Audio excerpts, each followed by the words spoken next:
Não era para eles ter dado aquele relatório daquela forma. Mas eles apenas relataram a verdade. Existiam muitos gigantes. Mas ele não colocou na cabeça que os gigantes iriam vencer. Nós também teremos muitos gigantes de dificuldades pela frente. Mas o nosso relatório é positivo. Nenhuma dessas dificuldades deve travar o povo de Deus a ponto deles não chegarem na terra prometida. E seja qual lá for o problema que tivermos à nossa frente, seja lá o gigante que for,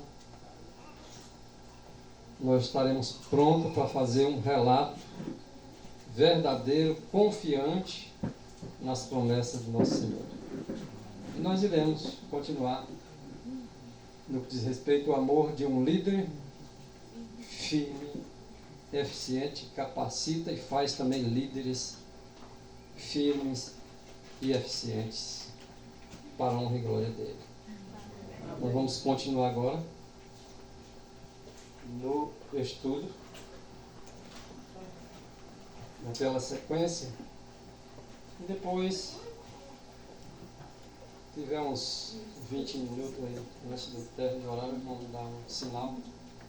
Vamos falar um pouco sobre Moisés.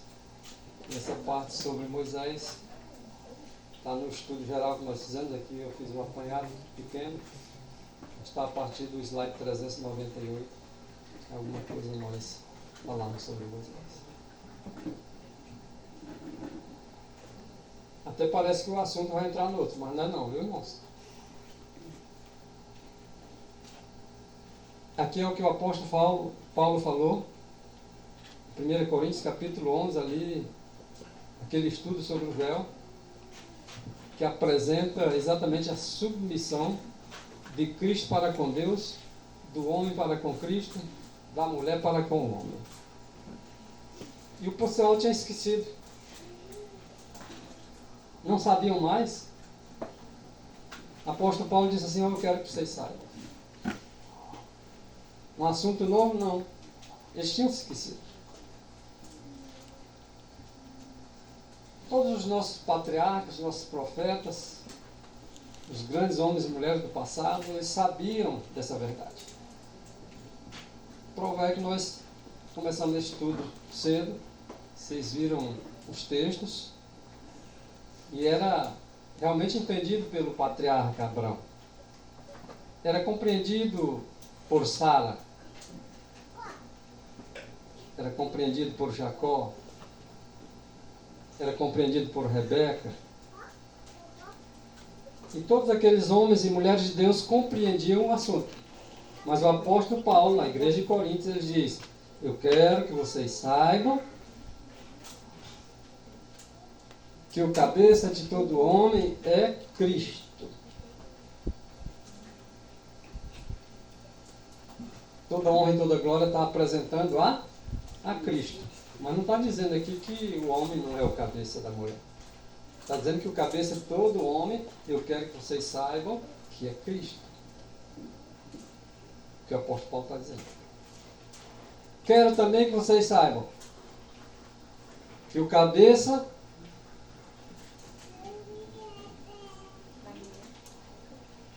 é o homem. Tinha esquecido disso.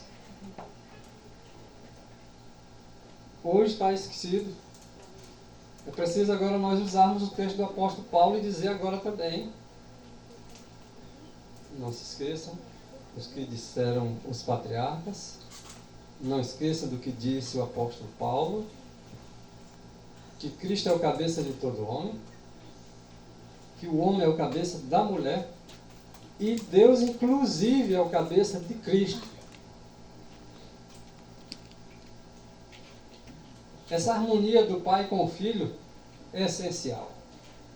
Essa harmonia do homem com Cristo é essencial. Essa harmonia da mulher com o homem é essencial. Tudo isso nos aponta para Cristo como nosso guia. Amém. Deus é o nosso guia. Amém. Não é o Espírito de Deus que nos guia em toda a verdade? Mas Ele é o nosso guia. Esse é o guia eficaz. O Espírito de Cristo é quem há nos de guiar em toda a verdade. É o Espírito de Cristo que nos convence de pecado. Ele diz quando a gente tem pecado ou não, e a gente entende. Porque o que mede o que é pecado é a lei. E Jesus certa vez disse assim, quem me convence de pecado? Quem é que prova para mim que eu tenho transgredido a lei de Deus? Ninguém o acusou. Por quê? Porque ele era sem pecado. Mas o Espírito de Deus convence. Quando nós temos pecado, ele nos convence. Não precisa nenhum homem apontar. Antes de que alguém aponte, ele reconhece que tem pecado. Mas a ênfase toda aqui nós vamos dar para Cristo, porque Ele é o nosso guia. Ele é a cabeça de cada um de nós. Com esse pensamento, continuando,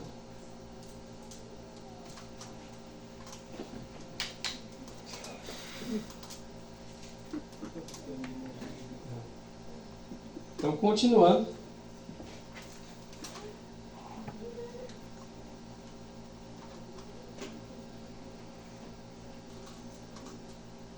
Pedro, um apóstolo, um dos que mais se destacavam, né?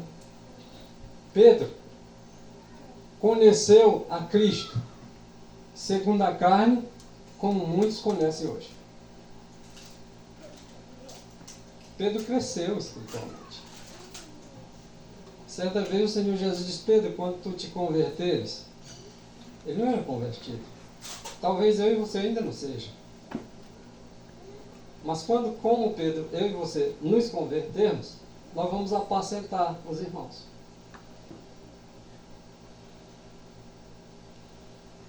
Antes de Pedro ser convertido, ele não apacentava. Talvez até achasse que estava apacentando, não estava. Mas depois de uma conversão, o apacentar é automático, é natural. Porque é o Espírito que vai fazer a obra. Mas Pedro, ele conhecia, assim como eu e você conhece a Cristo, segundo a carne. Como muitos conhecem hoje, na verdade. Limitado. E Cristo não é apenas limitado. Ele é limitado como homem. Segundo a carne, ele é limitado. Cada um de nós somos. Mas como Deus, ele é ilimitado. Como Deus, ele ainda continua sendo uma fonte inesgotável. Ele não deixou de ser Deus ao se tornar homem. O mistério da piedade. Pedro, como eu e você, conhecia ele e amara, inclusive Pedro, a Jesus Cristo, como aquele mestre enviado. Tá? Aquele mestre enviado por Deus, pelo céu. Mas agora, quando Pedro descobre um detalhe, uma coisa importante, irmãos. Pedro amava Jesus Cristo não apenas como um homem limitado agora. Ele passou a amar a esse que veio e morreu na cruz do Calvário como alguém, conforme está escrito aí, ó, como Deus. Para Pedro agora, Cristo não era apenas mais um homem, mas sim aquele que era Deus e que se fez homem e que se fazendo homem não deixou de ser Deus. Agora ele amava como Deus. Quando nós agora entendermos que esse que morreu na cruz do Calvário para nos tornar justo por sua justiça, e que quando nós entendermos que Ele é o Deus do céu que criou todo o universo, agora Ele será tudo para nós. A Bíblia não diz que Cristo é tudo em todos? Mas só será tudo em todos quando esses entenderem que Ele é Deus. E só em falar nisso, esse que se fez homem, que como um homem, Ele é o guia também de todos. Imagina Ele como Deus. Ele é o guia geral, que é um exemplo para cada um de nós. E Ele deixou como homem esse exemplo, para que nós nos tornemos também pessoas que sigam o seu modelo, o seu exemplo.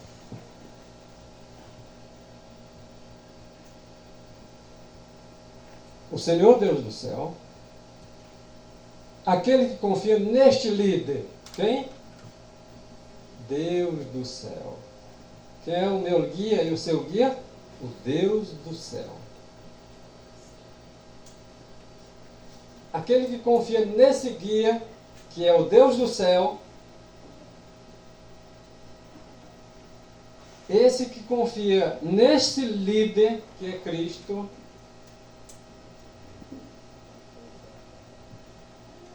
jamais conhecerá a derrota. Amém. Amém. Glória a Deus. Esse líder nunca perdeu uma guerra, uma batalha. Se nós confiarmos nele, a vitória é certa. O inimigo tenta, ele faz de tudo, mas não desmancha os projetos que Deus faz. Amém. Nós podemos até fazer planos e pode até dar errado os planos, mas as realizações Satanás não tem condições de desmanchar. Quando Deus está sendo o líder nas nossas vidas, o diabo não é páreo para ele.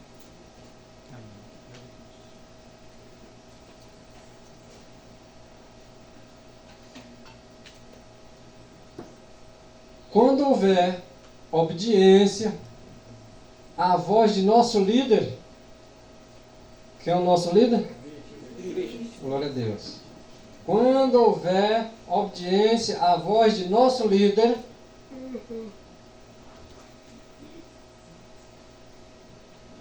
Cristo conduzirá suas batalhas de tal forma, de tal modo que surpreenderá os maiores poderes da terra. Quando é Cristo o guia. E quando Ele é o guia, Ele vai usar outros guias. Lembra de Moisés? Moisés era o guia visível. Ele era o guia invisível. Ele continua sendo o guia invisível. E hoje não é Moisés que está aqui, mas alguns ele levanta como líderes, para ser líderes visíveis, transmitindo aquilo que ele transmitiu.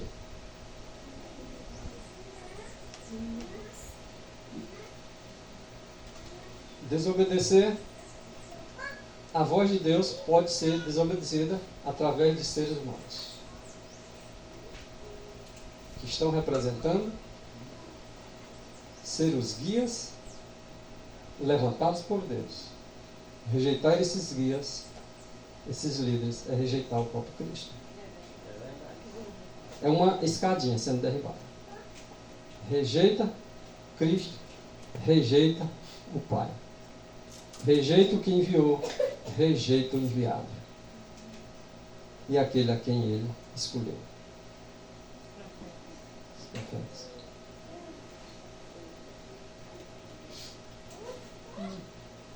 Aquele que, com maior familiaridade, fala com seu líder divino, que é Cristo, que fala como se estivesse falando a um familiar seu, que como um homem é seu irmão, é bom falar com o irmão da gente, mas como Deus ele é pai, a familiaridade aumenta, né? Você se sente mais à vontade de falar com seu pai ainda. Quando as pessoas se familiarizam com Cristo, possuir com o mais exaltado conceito de sua grandeza. Caso de Moisés, de Josué. E é o mais obediente às suas ordens. Aquele que confia em Jesus Cristo são os mais obedientes. Quando você vê alguém murmurando, fazendo a coisa com cara feia, com tristeza, não é obediente a Cristo coisa nenhuma, porque não é obediente nem os líderes que Deus levanta. Imagina a Deus que ele não está vendo. Vocês pensam que pessoas não se levantaram contra Moisés? Vocês pensam que não disseram matar o povo do Senhor, chamando aqueles que eram inimigos da causa do povo do Senhor? A história vai se repetindo a cada década, a cada era que se passa. O que aconteceu, está acontecendo. O que acontece agora é o que aconteceu no passado. A história se repete. Vocês já ouviram falar que os maiores cobradores são os mais reacos?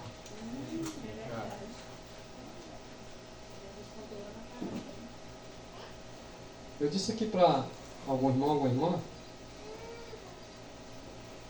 eu não sei se eu contei com os irmãos, o piso da cerâmica pode ver que está cheio de beicinho, um mais alto que o outro.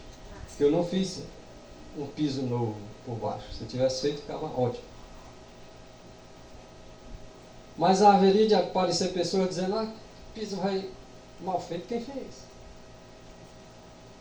Eu só torcia para alguém falar isso na minha frente. Quer dizer, por que tu não fez?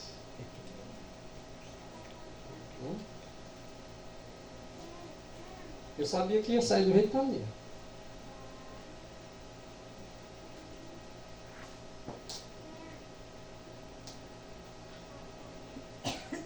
Mas o que importa agora é que é para a honra e glória do Senhor Jesus Cristo. Há pessoas que não contribuem com os líderes, não. Mas quando acha uma brechinha, está pronto para esticar a flecha. Não ajuda, mas critica. Não ajunta, mas espalha.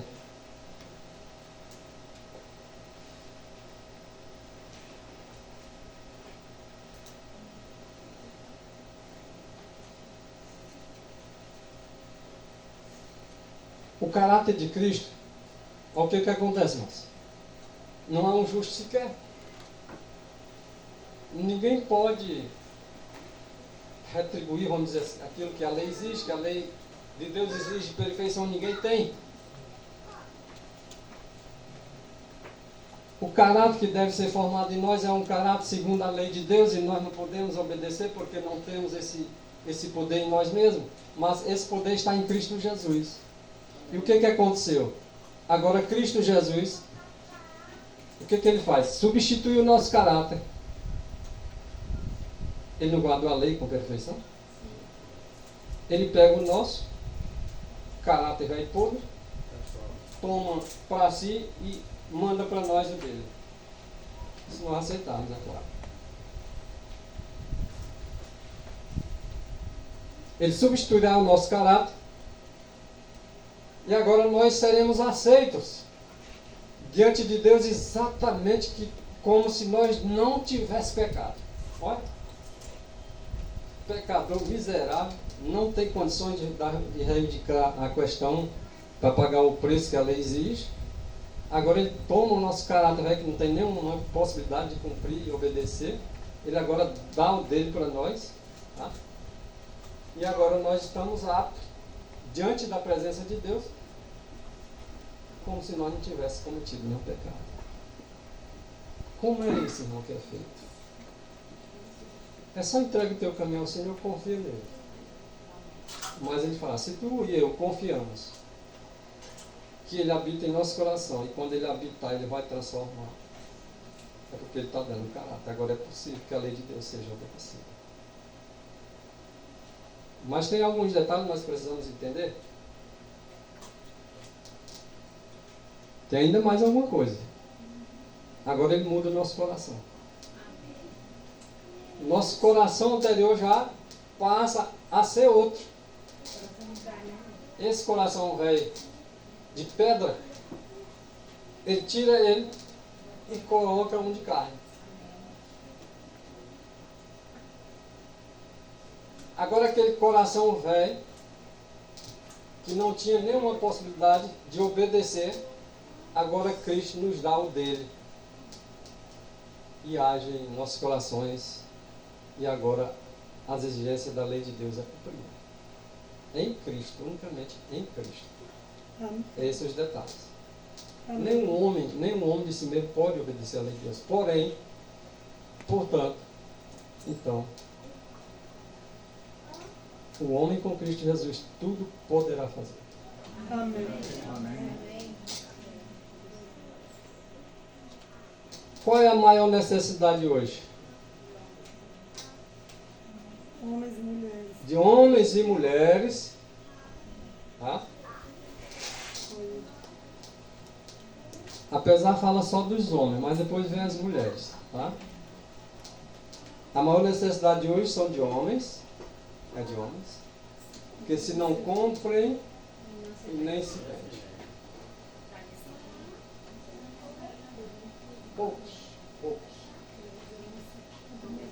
Poucos não se vendem. Poucos. Cada homem tem o seu preço. Tem gente que se vende por um saco de cimento. Outros por um milheiro de tijolo. Outros uma meia carradinha de areia já se vende. Outros por uma cesta básica.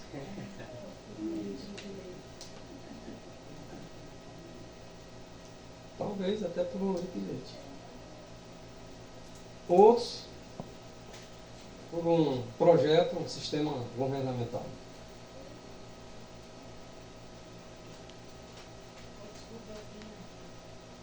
Todo jeito tem gente vendendo a alma.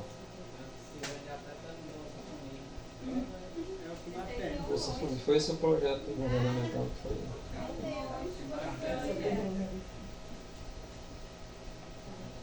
Falei por palavra, mas não foi direto. A maior necessidade do mundo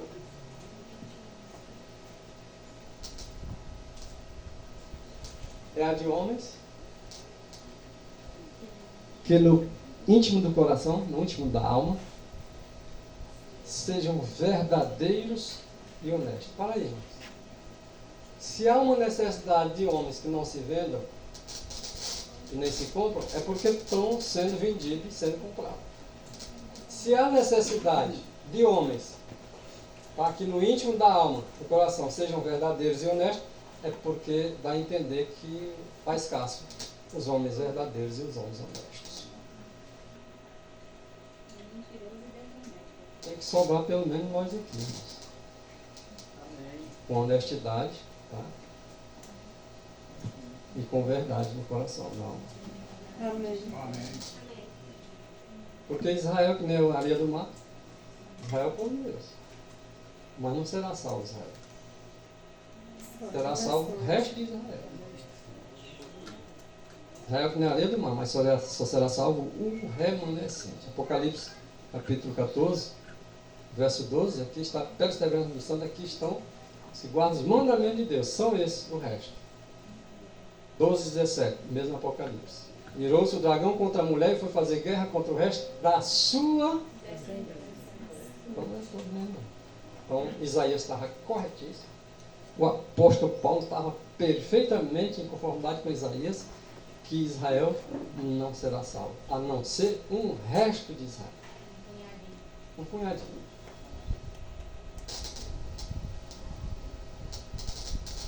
Outra necessidade que o mundo tem é a de homens que não tenham medo de chamar o pecado pelo seu nome exato. Sabe por que é dito assim? Que é a necessidade? Porque necessita mesmo. Os homens são escassos. Esses que chamam o pecado pelo seu nome, escasso.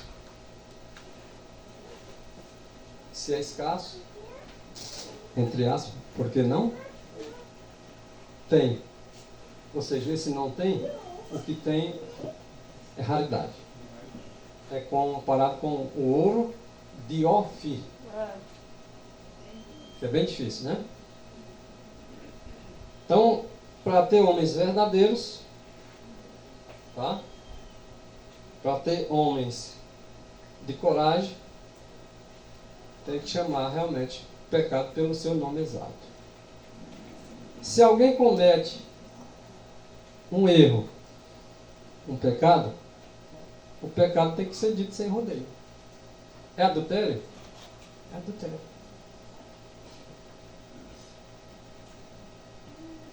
Se é desobediente em determinado ponto, tem que ser apontada a desobediência em determinado ponto.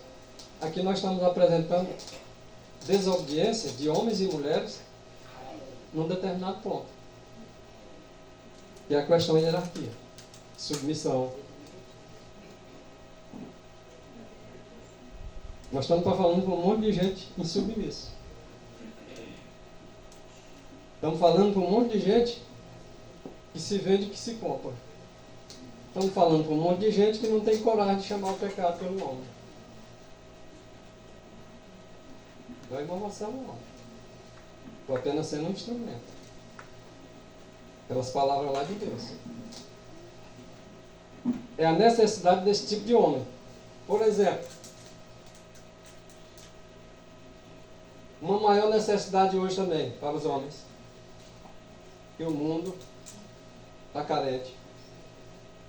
Que a consciência desses homens seja tão fiel ao dever como a bússola é fiel ao Polo Norte. Se é carente, se há necessidade, é porque esses homens praticamente não existem. Você pode se levantar aí, pode pensar, dizer assim, não, irmão, mas eu sou fiel. Você não conhece meu coração? Eu não conheço, mas Deus conhece. Jeremias diz isso. Enganoso é o coração mais do que todas as e desesperadamente, algumas versões dizem, desesperadamente corrupto. Quem o conhecerá? É você que conhece seu coração, é eu que conheço o meu? Não, irmãos. Nosso coração engana a gente. Ele me engana, imagina o meu coração me enganando se ele não engana você. Então é a necessidade também do mundo de homens que tenham a consciência que fala da parte de Deus. Uma consciência de fidelidade. Caia os céus, mas ele permanece firme. Amém. A maioria abandone, mas ele permanece firme.